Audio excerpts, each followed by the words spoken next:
je vais passer inaperçu. Moi, je ne sais pas quel je vais mettre devant les vues prêcher. Je n'aime pas ce genre de choses. Mais Dieu m'a imposé ça, c'est pour ça que vous me voyez tout le temps ici. Je vais laisser dans le site. Je ne veux pas que les gens s'acquittent ici quelque part. À la gare, la dernière fois j'étais avec mon épouse, la vision de Pâques, j'étais parti en famille. Et bon, on allait faire les 100 pas vers un là. Je vois un frère, il m'a l'air de même, je suis arrivé à l'autre niveau, il me salue. Et il dit, c'est pour la peau d'amour sur les réseaux sociaux, sur YouTube. Il dit oui. Ça m'a dérangé, il était gêné même. Il dit oui, c'est moi. Il dit ah, vraiment, mon Dieu, je vous suis, ça me fait bien. Encore le même frère, maman disait, il n'était pas là. Quand on est descendu du car, quand on est venu prendre l'équipe, on est allé acheter le matériel. Au moment où on montait, les gens mettaient le numéro sur le matériel. Il est venu. Il dit ah, c'est vous, hein? Il dit oui. Il dit ah, le frère qui m'a vu à la il dit oui, c'est moi. Alléluia. Bon, je me sens souvent un peu dérangé. Je ne sais pas pourquoi, je ne suis pas arrêté. Amen. Voilà. Et j'aime les personnes quand ils font les dons, c'est ce que Dieu a dit. Quand la main donne, que la main gauche fasse silence. Amen. Restez dans la c'est bon. C'est pourquoi quand on fait nos moments de prière, on ne veut même pas connaître le nom des personnes qui connaissent sur les prières comme les chrétiens. Amen. Voilà. Dit que tout à l'heure, on va le voir, on va faire l'interrogation sur les prières. On ne donne pas le nom des personnes.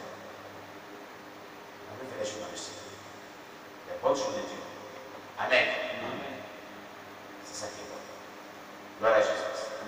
Il est dit, car Dieu voit la conduite de tous. Il a les regards sur les pas de chacun, chaque pas que tu poses, chaque action que tu poses, il a les regards dessus, il voit dedans. Toi, tu penses que tu es caché là, tu comprends ce que la Bible dit aujourd'hui. Tout ce que tu fais là, Dieu voit. Il voit clairement. Rien de lui est caché. Ta conduite est bonne ou ta conduite est mauvaise, Dieu voit. Tes bonnes actions, tes mauvaises actions, il voit. Tes propos, ta pensée, ce que tu as dans ta pensée, ce que tu mijotes en toi, Dieu voit. Rien de lui est caché. Alléluia. C'est ce qui est important. Que tu dois savoir. Donc, comme Dieu voit toutes choses et que rien ne lui est caché, il ne faut pas y décevoir Dieu. C'est ce qu'il faut dire. Quelqu'un dit, je ne veux pas décevoir Dieu. Et décevoir mes semblables. Parce qu'à Dieu, rien ne lui est caché. Seigneur, aide-moi à vivre dans ta crainte. Pour ne pas te décevoir. Et décevoir mes frères et sœurs. En Christ. Je vais vivre selon ta parole. Et selon ton Esprit Saint. Loin de l'iniquité. Loin du péché. Loin de tout ce que me compromet. Pour le salut de mon âme. Au nom de Jésus. Voici ce qui devait être la prière que chaque enfant de Dieu devait faire, au vu de ce qu'on vient d'entendre. Alléluia. Puisque à Dieu il est caché, Seigneur, je ne veux pas avoir une vie secrète et mauvaise. Je veux que mes actions soient bonnes. Je veux que mes propos soient bons. Je veux que mes pensées soient bonnes. Je veux que ma conduite soit bonne. Ah, c'est ce que tu as dit de ta parole. Soyez saints dans toute votre conduite. Déclare la Bible. Tout cela reflète d'un chrétien qui est bien. Un chrétien qui a une bonne qualité de vie. Amen. Cela veut dire que tu es un chrétien qui a une bonne qualité de vie. Tu comprends? Ce qui veut dire que tu as une bonne qualité de vie. C'est ça. C'est ce que je t'avais dit. Mais si tu as une mauvaise vie, tu as une mauvaise vie, tu as une mauvaise vie, c'est pas bon. C'est pas bon. Alléluia. C'est pas bon. Voici ce que Dieu nous dit. Faisons l'effort pour changer de conduite. Et ayons de bonnes conduites. Amen. Parce qu'il y a un jugement qui nous attend. Un grand jugement. Vivons comme Dieu. Marchons dans la terre de Dieu. Tout le monde sans exception. Sans exception. Vivons dans la terre de Dieu. Sans exception. Alléluia. On acclame le Seigneur Jésus.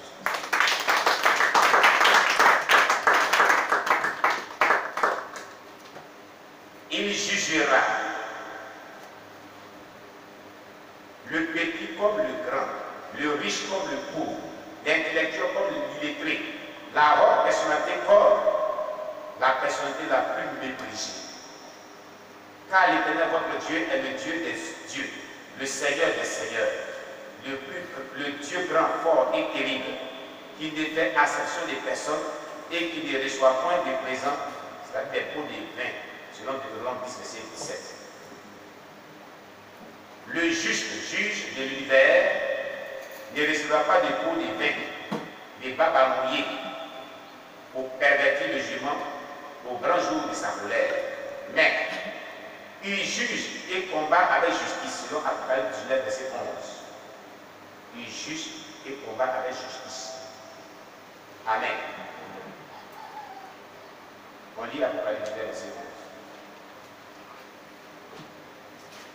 Dieu juge et combat avec justice. Parce qu'il est un Dieu justicier.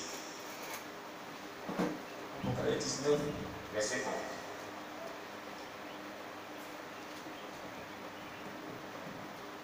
Apocalypse chapitre 19, le verset 11. Oui. Puis je vis le ciel ouvert et voici parut un cheval blanc. Celui qui le montait s'appelle fidèle et véritable. Et il juge et combat avec justice. Amen. Vous avez compris. Il juge et il combat avec justice. Il s'appelle fidèle. Amen. Amen. Il juge et combat avec justice. Il n'est pas quelqu'un qui juge iniquement, mais il juge équitablement. Amen. Amen. Sans partialité, quiconque ne fut pas trouvé écrit dans le livre de vie fut jeté dans l'étang de feu. Selon Apocalypse verset 15. L'étang de feu est une place de souffrance indestructible et de châtiment pour tous ceux qui seront condamnés au jugement du grand trône blanc. Le châtiment des méchants sera pénible, sans consolation et sans fin dans l'étang ardent de feu et de soufre. Et la fumée de leur tourment monte au siècle des siècles, et ils n'ont pas de repos ni nuit. Ils n'ont pas de repos jour ni nuit. Apocalypse 14, verset 11. Lis Apocalypse chapitre 14, verset 11.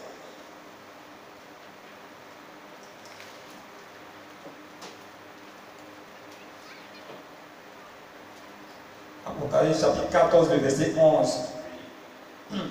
Et la fumée de leur tourment monte au ciel des siècles. Et ils n'ont de repos ni jour ni nuit, ceux qui adorent la bête et son image, et quiconque reçoit la marque de son nom. Alléluia. Amen. Ainsi prend fin le thème sur le jugement du grand trône blanc. On acclame le Seigneur Jésus. Alléluia. Dans les sujets des séries de messages eschatologiques qui parlent des sujets de la fin des temps, prochainement nous verrons le nouveau ciel et la nouvelle terre. Amen. Donc après le jugement du grand trône blanc vient le nouveau ciel et la nouvelle terre. Amen. On en parlera. Et après ce thème du nouveau ciel et la nouvelle terre, il y aura l'enfer. On parlera de l'enfer. Voilà. Et les thèmes eschatologiques sont finis. Amen. Gloire à Jésus-Christ. Après avoir parlé des thèmes eschatologiques, il y a des sujets qu'on va encore aborder, tels que la justification à la foi. Comment on est justifié? Qu'est-ce que Dieu a fait la justification? Amen. Nous parlerons de la justification à la foi. Gloire à Jésus-Christ. Dieu vous bénisse. Alors, chers bien-aimés, voilà. Qu'est-ce que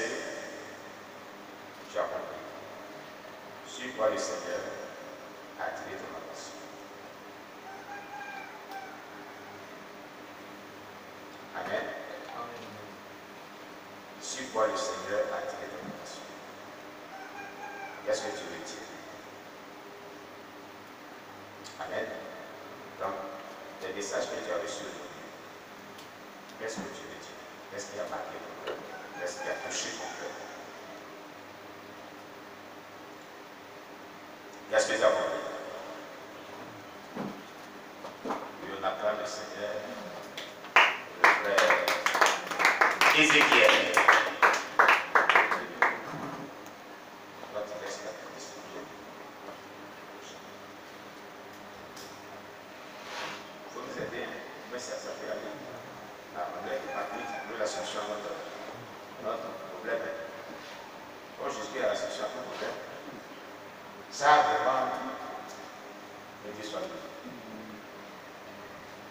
Alléluia. Amen. Moi, le Seigneur a tiré mon aspect sur trois choses. D'abord, avant la prédication, l'homme de Dieu a parlé de quelque chose inspiré par l'Esprit de Dieu. Parce que lui-même, il a dit, c'était pas le thème de son message.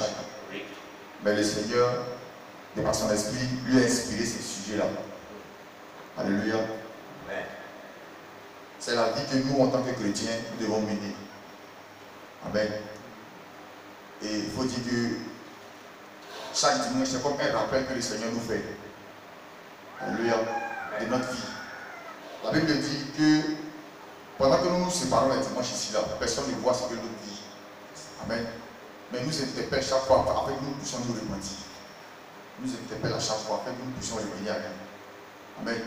Et il faut dire que cette parole-là que l'Esprit de Dieu a inspiré à son serviteur, moi personnellement, ça m'a concerné.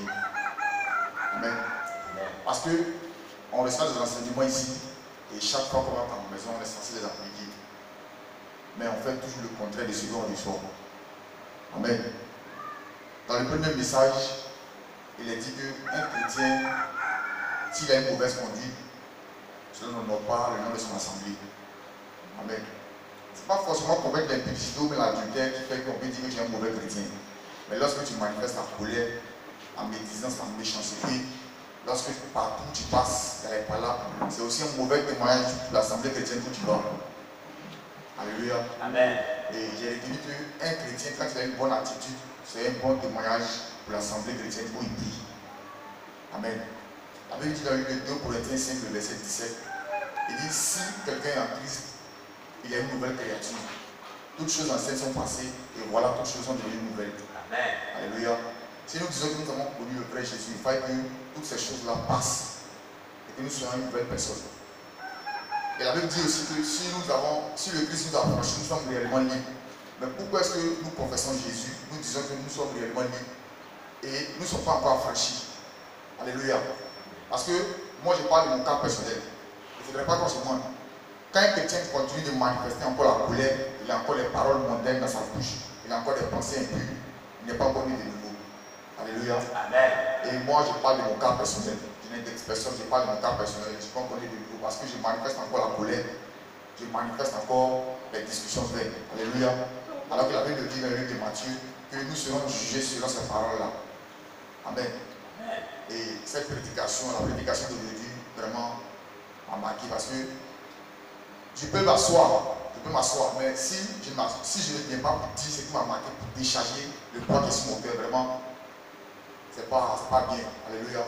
Voilà. Ce n'est pas une manière de me faire voir chaque dimanche pour dire que c'est moi qui viens toujours parler, mais je veux dire ce que je retiens, je veux dire ce qui me concerne. Alléluia. Peut-être qu'une personne se sent concernée, mais elle n'ose pas venir dire. Amen. Et moi je me dis qu'au travers de ce chemin qu'il n'est pas pour venir ici à la chaîne, de lui dire ce qui m'a retenu. Peut-être que ce Saint-Esprit peut me décharger, peut me libérer totalement de ce qui me fatigue. Donc je vais dire merci, Saint-Esprit, pour ce message-là qui me concerne. Gloire à Jésus. On acclame le Seigneur de Christ et son serviteur.